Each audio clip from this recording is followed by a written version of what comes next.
সিফিনে যে জিততে পারলো না, মুয়াবিয়ার একটা রাগ আছে না নাই? বলেন আছে না নাই? মুয়াবিয়া সিফিন কেন করছে? হযরতে ওসমান রাদিয়াল্লাহু তাআলা আনহুর ইস্যু দেখায়া হযরতে ওসমান রাদিয়াল্লাহু আনহুর বিরুদ্ধে বিদ্রোহ করেছে। ওসমান রাদিয়াল্লাহু আনহুর খেলাফতটাকে এতই খারাপ ছিল যে তার বিরুদ্ধে বিদ্রোহ করা লাগবে? এত খারাপ তো ছিল না। হযরতে ওসমান রাদিয়াল্লাহু আনহুর খেলাফত আমলটা সুন্দর ছিল, বিদ্রোহ তৈরি করেছে ছলে বলে কৌশলে ইস্যু বানানোর জন্য। হযরতে ওসমানের এই বিষয়টাকে ইস্যু বানায়া তার একটা ভিতরে জিদ ছিল যে বদরের প্রতিশোধ আমি সিফিনে নিব। বদরের প্রতিশোধ সিফিনে নেওয়ার জিদ থেকে সে সিফিন সংগঠিত করছে। কিন্তু মামুর বেটা বুঝতে পারে নাই যে সে কার বিরুদ্ধে তলোয়ার ধরছে। এটা হচ্ছে আসাদুল্লাহিল গালিব, যার হাতে রয়েছে জুলফিকার তলোয়ার। লা ফাতা ইল্লা আলী, লা সাইফা ইল্লা জুলফিকার। কি কথা ঠিক না বেটি? আমার মাওলা আলী আলাইহিস সালামের সাথে পারে নাই, ভিতরে একটা জিদ আছে। এই জিদ থেকে ইমাম হাসানের সাথে চুক্তি করে, কি চুক্তি করলো? এক চুক্তি অনেকগুলো রয়েছে, তার মধ্যে একটা চুক্তি করলো। চুক্তিটা হচ্ছে ইমাম হাসান বললেন, হাসান আলাইহিস সালাম তিনি বললেন, তুমি যখন মারা যাবা, তুমি যখন থাকবা না, তুমি এই দায়িত্বটা, তোমার এই রাজ সিংহাসনের দায়িত্বটা তোমাকে যে আমিরই করতে দেওয়া হলো, তাকে কিন্তু খেলাফতে দেওয়া হয় নাই। আমার একটা কথা এখানে ভালোভাবে বুঝে নেন। সবাই বলে যে তাকে খলিফার দায়িত্বটা ইমাম হাসান ছেড়ে দিছে। ইমাম হাসান তাকে খলিফার দায়িত্ব ছাড়ে নাই। ইমাম হাসান আলাইহিস সালাম কোনদিন তার বাবার পদাঙ্কর বাইরে চলতে পারে না। যদি তাই হতো, মাওলা আলী আলাইহিস সালাম মুয়াবিয়ার সেই বায়াত আগেই নিয়ে নিত। যদি মুয়াবিয়ার খেলাফতকে বৈধই মনে করতে হতো, মাওলা আলী বৈধতা দিয়ে যাইতো। যেখানে মাওলা আলী ইমামুল আউয়াল যার বৈধতা দেয় নাই, কোনদিন কোশ্চিন কালেও ইমামুল আউয়ালের ব্যতীত কোনো বৈধতা তার আসতে পারে না। হয় তাকে আবার কবর থেকে তুইলাই না বায়াত করাইতে হবে মাওলা আলীর মাজারে নিয়ে, আর না হলে কোনদিন তার খেলাফতকে আমরা বৈধ বলতে পারি না। কথা বলেন ঠিক কিনা? কোন ইমানদার বলতে পারে না।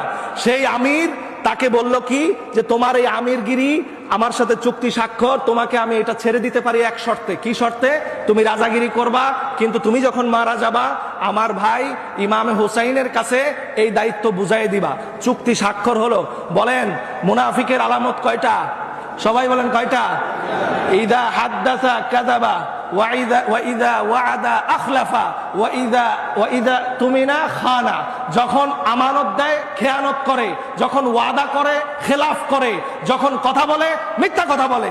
সে তখনও ইমাম হাসান আলাইহিস সালামের সামনে মিথ্যা কথা বলে সিগনেচার করে নিয়েছিল। তখন তার কথাটা যদি সত্যই হইতো, তাইলে তার মৃত্যুর পরে দায়িত্বটা ইমামে হোসেন পাইতো। বলেন পাইতো কি পাইতো না? তার মৃত্যুর পরে সে ব্যবস্থা করে তৈরি করে দিয়ে গিয়ে মসনদে বসাই দিয়ে গেছে তার সন্তানকে। আপনি খুলেন, আমাকে একটা বই দিয়েছিল। বইটা হচ্ছে, আপনারা চিনবেন, ওই যে ডক্টর আমিল ফয়সাল মুজাদ্দিদি মুদাজিলুল আলিয়া, ওনারই ভাতিজা, আমাদের গদিনিসিন পীর সাহেব হুজুর কেবলার ভাতিজা। উনি আমাকে একটা বই দিছিলেন, ইমাম আবুল ফারাজ ইবনুল জাওজির লেখা বই। বইটাকে অনুবাদ করেছেন আব্দুল্লাহ জুবায়ের, শর্ষিনা পীর সাহেব হুজুরের বাগিনা, ঢাকা বিশ্ববিদ্যালয়ের সহকারী অধ্যাপক। বইটার সম্পাদনা করেছেন ভিসি, সাবেক ভিসি ইসলামী আরবি বিশ্ববিদ্যালয়ের ডক্টর আব্দুর রশিদ সাহেব। তিনি সেই বইয়ের মধ্যে লিখেছেন, সব থেকে বড় কথা, আমার আপনার খাজা বাবা শম্ভুগঞ্জি আজকে বইয়ের মধ্যে আমি দেখলাম, বইয়ের মধ্যে তিনি লিখে গেছেন। কি লিখে গেছেন? যে ইমামে হাসান আলাইহিস সালামকে যখন শহীদ করা হলো, তার শাহাদাতের পরে তাকে শহীদ করলো কে? মারওয়ান বিন হাকাম। খাজা বাবা সাইফুদ্দিন নকশবন্দি রহমতুল্লাহ আলাইহি লিখে গেছেন, তাকে শহীদ করেছে বিষ প্রয়োগ দিয়ে মারওয়ান বিন হাকাম, তার চক্রান্তে শহীদ হয়েছে। এই মারওয়ান বিন হাকাম কে ছিল? মারওয়ান বিন আবু জেহেল, আবু জেহেলের পোলা ছিল মারওয়ান।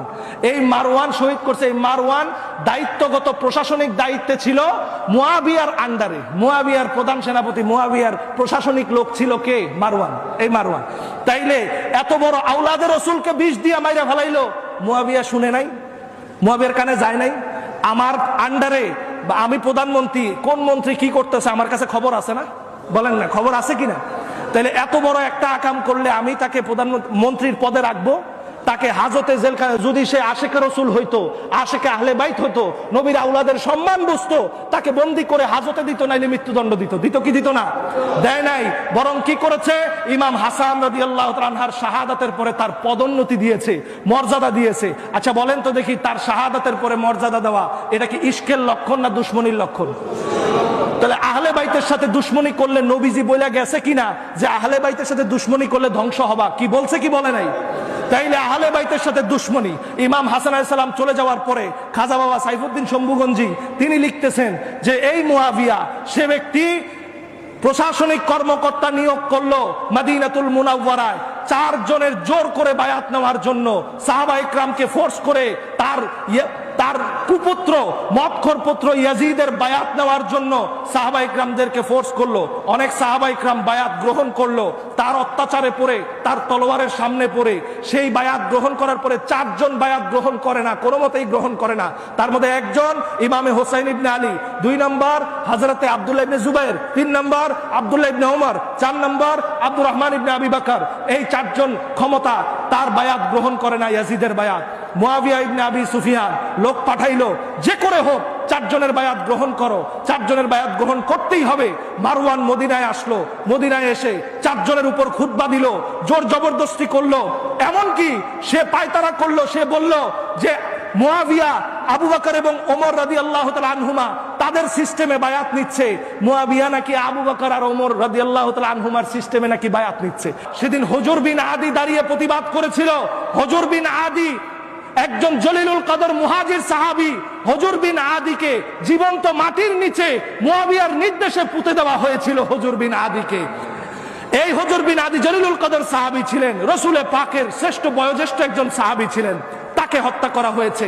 হযরতে আবু বকর সিদ্দিক রাদিয়াল্লাহু তাআলা আনহুর সন্তান বায়াত নিল না, হযরত আব্দুল্লাহ ইবনে জুবাইর বায়াত নিল না, হযরত আব্দুল্লাহ ইবনে ওমর তিনি ইয়াজিদের বায়াতকে চাপে পড়ে গ্রহণ করেছিলেন। বুখারীর মধ্যে আছে, বুখারীর riwayat সেখানে আছে তিনি বায়াত নিয়েছিলেন। কিন্তু হযরতে ইমামে হোসেন ঘোর বিরোধিতা করেছিলেন।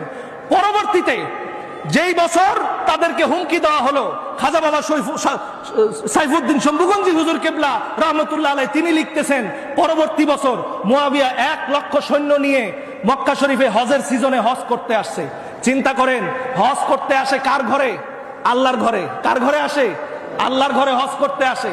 হাজী সাহেব সে হজ করতে এসে ইমামে হোসাইনকে শাসিয়েছে, ইমামে হোসাইনের সাথে দুর্ব্যবহার করেছে, ইমামে হোসাইনের সাথে কটু বাক্য ব্যবহার করেছে।